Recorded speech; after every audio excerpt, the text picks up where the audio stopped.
on ABC 15 News at 6, the heartbeat law on abortion stands in South Carolina. While Governor McMaster says this is a victory, and the ACLU says it will only drive doctors out of the state. Plus, the man charged with killing a security guard at a Florence nightclub stood before a judge today. Why the sheriff says the guard was shot and what the man charged had to say. Plus, an update on another nightclub shooting in Florence that has left one man fighting for his life. Who's been charged and what the victim's family said in court today. ABC 15 News at 6 starts right now. Working for you. This is ABC 15 News at 6. Well, we certainly have been hearing them over the studio tonight. Scattered storms have been moving across the area this afternoon, with one rumbling literally just a short time ago over the station. Alex just told me this is round 4 that we've got going on right now. Chief Meteorologist Ed Piotrowski joins us now. So where are the storms right now besides 10 University Boulevard, Ed? Yeah, we definitely have a storm right overhead. Other storms are out there as well, but by far the biggest cluster is over the middle part of Horry County. Let's take a closer look here, and you can see it's raining heavily from Conway down Highway 501 all the way back toward Florence and Forest Brook, almost to Socastee, but just north of there. This cluster of storms capable of extremely heavy rainfall, frequent lightning, and perhaps some pea-sized hail is moving eastward. So those of you along Highway 22 over toward North Myrtle Beach, Little River, and Longs, very possible these storms will reach you likely in the next half hour or so. They're not severe in terms of damaging wind or really large hail that can cause damage, but they're still packing a punch with that heavy rain and lightning. More storms are moving through extreme northern Horry County, now north of Green Sea, east of Nichols, heading into Columbus County. Meanwhile, other scattered showers have developed now from Dillon up I-95 toward Alfordsville. Another storm is blown up just east of Laurinburg, now heading toward Red Springs and St. Paul's. All right, so if you're heading out this evening, a few showers and storms around, low 70s by 11. Overnight, still a chance for a few showers and storms, lows in the mid to upper 60s. Over the next couple of days, we will trend drier and hotter. The numbers for you shortly. After a years-long debate, a ruling. The South Carolina Supreme Court today ruling almost all abortions in the Palmetto State can be banned beginning at 6 weeks. So this comes after Planned Parenthood South Atlantic challenged when an actual fetal heartbeat starts. ABC 15's Caitlin Richards joins us in the studio. So Caitlin, what was the argument in this case? Planned Parenthood challenged the 2023 law, saying a heartbeat is more likely to be detected around 9 or 10 weeks. But the opinion from the court today says otherwise. On Wednesday, the South Carolina Supreme Court upheld the Fetal Heartbeat and Protection from Abortion Act. Planned Parenthood challenged the law, and the state Supreme Court heard arguments in February. The state of South Carolina says a heartbeat can be detected as early as 6 weeks. The heartbeat law states abortions cannot be performed once an ultrasound can detect, quote, cardiac activity or the steady and repetitive rhythmic contraction of the fetal heart within the gestational sac. However, Planned Parenthood South Atlantic's medical experts say heartbeats often aren't detected or formed until around 9 to 10 weeks. This has been a long-standing debate since the state's Supreme Court dealt with a similar ban in 2021. Lawyers brought up the language used, saying it ignores the intent of the legislature. Both sides of the aisle calling the bill a 6-week ban. A lawyer for Planned Parenthood says the lack of clarity is the problem, saying, quote, without certainty, no doctor is going to perform an abortion in South Carolina at, say, 8 weeks because of the grave criminal consequences they face, facing potential jail time. Since the U.S. Supreme Court overturned Roe v. Wade in 2022, Republican-controlled states have been enforcing new restrictions to abortion access. 12 states are putting stricter abortion bans in place, enforcing bans at all stages of pregnancy with few exceptions. The Palmetto State is just one of 4 states passing stricter abortion laws. Other states include Georgia, Iowa, and Florida, banning abortions once a heartbeat is detected from 6 to 8 weeks. Because this opinion solidified the law in South Carolina today, it could encourage other states to follow South Carolina's lead. In studio, Caitlin Richards, ABC 15 News. Caitlin, thank you. Last month, the U.S. Supreme Court heard a separate case involving the state's attempts to defund Planned Parenthood, though federal law already prohibits Medicaid funds from being used for abortions. South Carolina Governor Henry McMaster released the following statement after the ruling came down. Time and time again, we have defended the right to life in South Carolina, and time again, we have prevailed. Today's ruling is another clear and decisive victory that will ensure the lives of countless unborn children remain protected and that South Carolina continues to lead the charge in defending the sanctity of life. The ACLU released the following statement saying in part, quote, the extreme ban on most abortions is endangering the lives of pregnant South Carolinians and driving medical care providers away from our state. Many people do not find out they're pregnant until after that 6-week cutoff that is now being imposed under South Carolina law. The list of exceptions is so narrow that doctors are struggling to provide life-saving reproductive care for fear of criminal prosecution. A man accused in the deadly shooting of a Florida security guard is the victim himself, shot in the back during the firefight. Deputies say the security officer died trying to save others inside the nightclub. 6 people were hurt. ABC 15's Tanya Brown was in court for the suspect's bond hearing. She's live outside the Florence newsroom tonight. So, Tanya, he did not get bonded. Why was that? He didn't, Connor, due to the seriousness of the charges against him, but the suspect, he maintains his innocence. 40-year-old Brandon Thomas Cross had to be wheeled into the courtroom. He was shot last Saturday at the Cultural Bistro Lounge on East Palmetto Street in Florence. 7 people were shot. Deputies say the club's security guard, 39-year-old Melvin Anthony Gibson, died in the shooting trying to protect people inside. Cross is charged in Gibson's death. Florence County Sheriff T.J. Joy talked with me earlier this week about that deadly incident. Had a large crowd there, and the security guard would not allow them to come in, so they go to their car and get the guns, and they come back, and a firefight starts between the security guard and them, and the security guard is wounded, and then they go into the club and shoot him. He's a loving father of 6 children. Cross's lawyer told the judge his client is a family man and hasn't had any run-ins with the law in the past 20 years. He says Cross isn't guilty. Mr. Cross was shot in the back. He's got significant health issues as a result of this incident. I would submit that he has a huge liability to the jail given the significant internal injuries that he has sustained.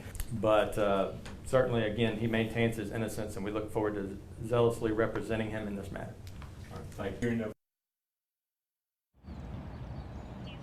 The security guard's family members were in court for Cross's bond hearing, but they didn't say anything. They did tell me afterwards, but that all they want is justice for their loved one. Live in Florence, Tanya Brown, ABC 15 News. Tanya, thank you. The Florence mayor and city council members are holding a press conference tomorrow at 3 to respond to recent shootings and talk about their upcoming safety initiatives. 4 people are in jail after a string of robberies in Myrtle Beach overnight. 2 victims robbed at gunpoint while they were in their car at Broadway at the beach. Another 2 robbed in gunpoint in a parking lot, the 2200 block of North Ocean Boulevard and the 4000 block of North Kings Highway. A man told police 2 people tried to get into his car showing a gun, but he was able to drive away. On Colonial Drive, the man said he was taken from a parking lot at gunpoint and then forced to withdraw cash from an ATM. He was then released. And not too far away, a woman was robbed at gunpoint on 65th Avenue North. If you have any information on these cases, you're urged to contact Myrtle Beach Police immediately. The Georgetown County Council will restrict requests to build homes on 2 golf courses at the center of a contentious zoning debate. After a closed session at Georgetown County Council's regular meeting yesterday, Councilperson Stella Mercado moved to enact the Neighborhood Amenity District and rezone the Litchfield Country Club and Founders Golf Courses from R10 to the new zoning district. While Georgetown County officials view the new district as a measure to restrict redevelopment, residents argue the county's action altering zoning for the course under the 2024 approved comprehension plan has led to the current predicament. One of the defendants in a civil lawsuit related to the shooting death of Scott Spivey has asked the court to pause proceedings. Defendant Kenneth Williams is asking for the lawsuit to be paused until SLED's investigation is complete. Williams and restaurant owner Weldon Boyd were named in the lawsuit last June. Reports detailed a shootout between 2 drivers that resulted in a deadly shooting in September of 2023 on Camp Swamp Road near Highway 9. 33-year-old Scott Spivey was killed in the shooting. In a series of 911 calls, Boyd told dispatchers Spivey was the one who fired the first shot. Spivey's estate has filed a wrongful death lawsuit against Boyd and Kenneth Williams, the passenger in Boyd's vehicle. The lawsuit also accuses Boyd and Williams of civil assault and civil battery. Spivey's family is requesting all damages to be determined by a jury at trial. New information tonight in a dog mauling case out of Florence County where a 62-year-old woman was attacked as she sat on her front porch. And some of the pictures we are showing, by the way, can be difficult to look at. Carolyn Truana says that her neighbor's 3 Cane Corso dogs attacked her. Officer Zach Ellis with Florence County Environmental Services says Richard Lyon is now charged with owning dangerous animals. Ellis tells us they seized 2 more dogs yesterday from Lyon's property in connection with the case. We've reached out to Lyon, but he's yet to return our calls. Police have charged a man in connection with a shooting at a Florence nightclub that's left a man in critical condition. Tyreek Sherrod Dixon faces several charges, including attempted murder. An arrest warrant says Dixon fired into a crowd last Saturday morning at the Red Circle on South Irby Street during a fight. Deborah Irvin told a judge this morning at Dixon's bond hearing that her 29-year-old son was shot in the head. We are just hurt. We are really hurt. And my son's in the hospital fighting for his life. He was a healthy young man, loving, caring, and now he's fighting for his life. The judge denied bond for Dixon. And before we head to break, we do have a correction on a story that we ran last night. We reported that the second reading of the Myrtle Beach Pelicans baseball stadium 20-year lease agreement had passed. It is actually a 30-year lease. We apologize for the error. State police arresting the woman who served as the Colleton County Clerk of Court during the double murder trial of Alec Murdaugh. Will break down her charges.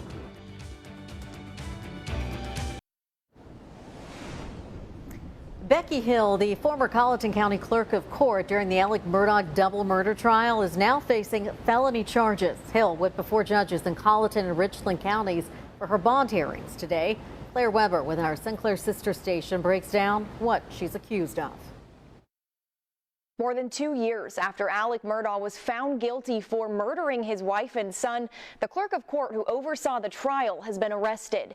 Becky Hill is charged with perjury, obstructing justice, and misconduct in office. The perjury charge stems from jury tampering allegations made against Hill by Murdaugh's legal team. South Carolina law enforcement documents say Hill lied when she testified before Judge Jean Toll on these allegations last year. Hill told Judge Toll she didn't give evidence to the media, but the documents say she shared photos during the 2023 trial. This same alleged offense is why Hill is charged with obstruction of justice. As for misconduct in office, Hill is accused of using her public office to promote her book on the murder trial for her own financial gain. She's also accused of receiving thousands of dollars in bonuses and a check from her office funds and state money. Hill's attorney Will Lewis in court today asking she be released on bond. She lives here. She turned herself in. We found out about these charges last night. We're here right now. So we'd be asked that she's released on her own recognizance. I do not find you to be a flight risk or danger to the community at this time. Hill was given a $30,000 PR bond for the 3 charges of misconduct in office and obstruction of justice in Colleton County. In Richland County, she was granted a $50,000 PR bond.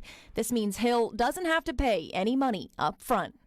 Becky Hill is expected back in court on July 18th in Colleton County, then again on July 25th in Richland County. In Charleston, South Carolina, I'm Claire Weber. The spring rally is underway. A 100-mile ride today raised awareness for veterans, how the ride has grown over the years.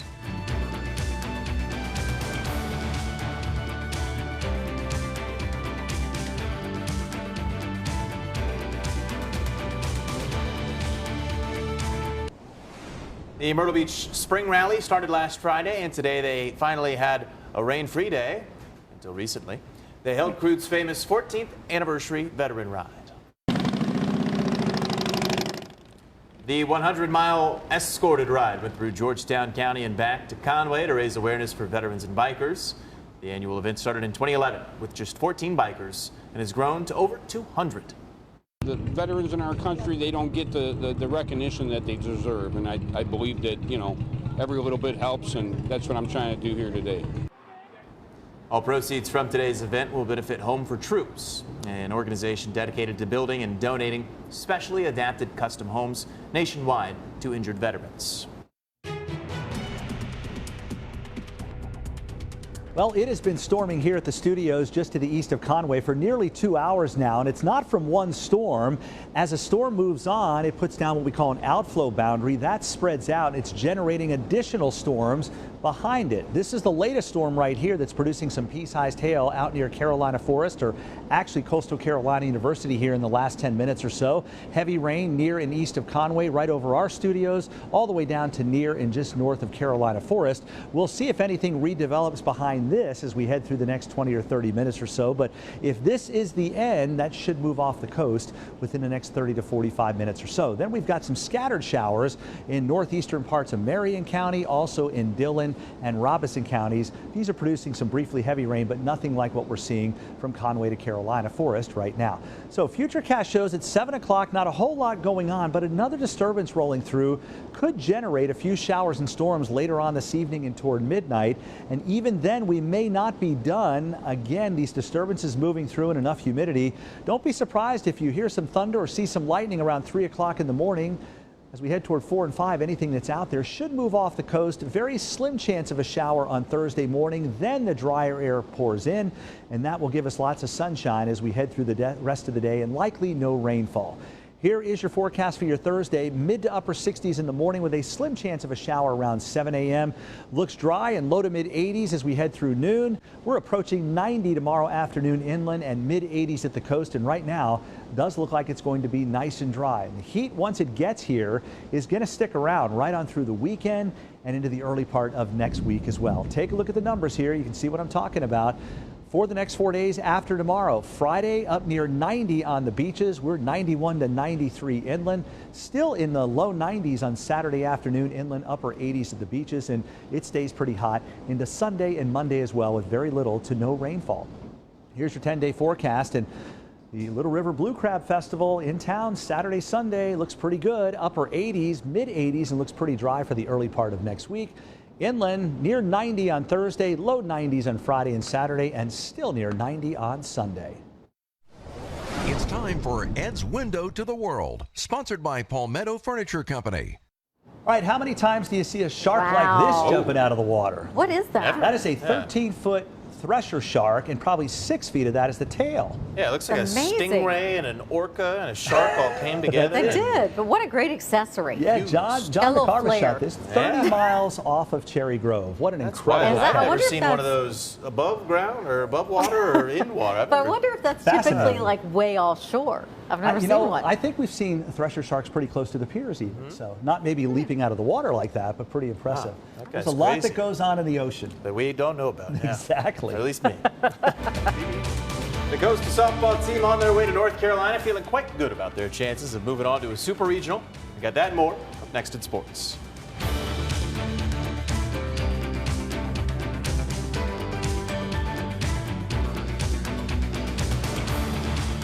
Forward.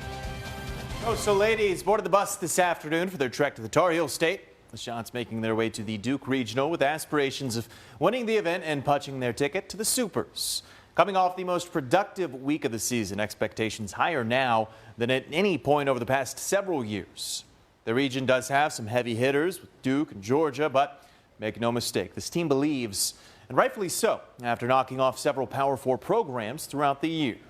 The UNC game, we didn't win it, but we came back from a pretty big deficit, and our offense just showed up. And we wound up losing the game, but then we wound up going to Georgia Tech, and we won. We went 5-0 there, beat Georgia Tech twice, Kentucky. So that's when we knew we could play with the big dogs, and we could do well. So I think that was the moment for me that, hey, we have pitching that can keep us in the ball game and dominate, and we certainly have the offense. Several local baseball players have been selected to represent themselves and their programs in the 2025 North-South Carolina Star Game. Jared Edwards and Austin Lavin from Aner, Loras pitcher Aiden Suggs, Waccamaw standout Diego Patrick, along with the Hartsville duo of Jackson Moore and Webb Barnes, CJ Oxendine out of North Myrtle Beach, Lakeview star Kaysen Herlog, Shiraz, Braden Michael, and ladder catcher Seth Minshew. The Diamond Shots have made their way to Virginia. They're scheduled to open the final conference series of the regular season tomorrow against ODU. First pitch is set for 6. And going into this one, CCU holds a 2-game lead over the field for the conference regular season title. So 1 win, they likely win it. With tiebreakers, 2 wins, they definitely win it. So that's what they'll be going for. 1 more series win and they get the whole Sun Belt Conference. That's exciting for them. Yeah. Big congratulations. We'll keep our fingers crossed. Right. Hopefully they should be hosting sometime soon in the regionals at least. All right, looks like it sounds like it's calmed down overhead. Finally, here, Ed. Quick check of the radar here. The back edge of the rain is moving east of the station now, but heading over and north of Carolina Forest. Should move off the coast in about 40 minutes. We'll see you back here tonight at 7. Thanks for joining us.